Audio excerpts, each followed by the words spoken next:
జై గురుదేవ.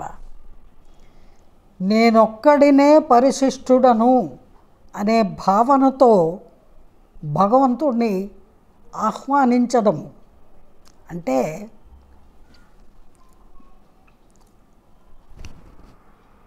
మానసికంగా మనసుతోటే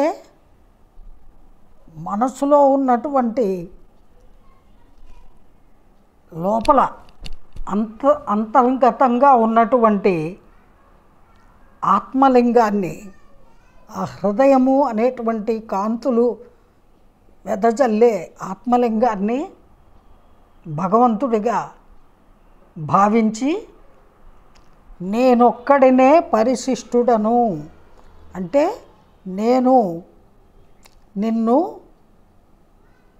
సేవించుకుంటున్నాను, నేను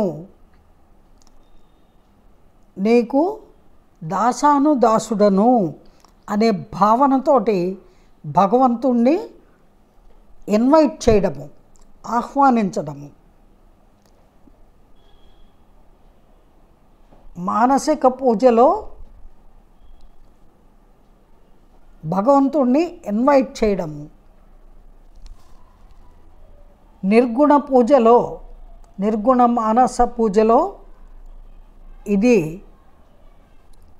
రెండవ అంశము. భగవంతుణ్ణి ఇన్వైట్ చేసే విధానము ఈ విధంగా ఉండాలి. జై గురుదేవ.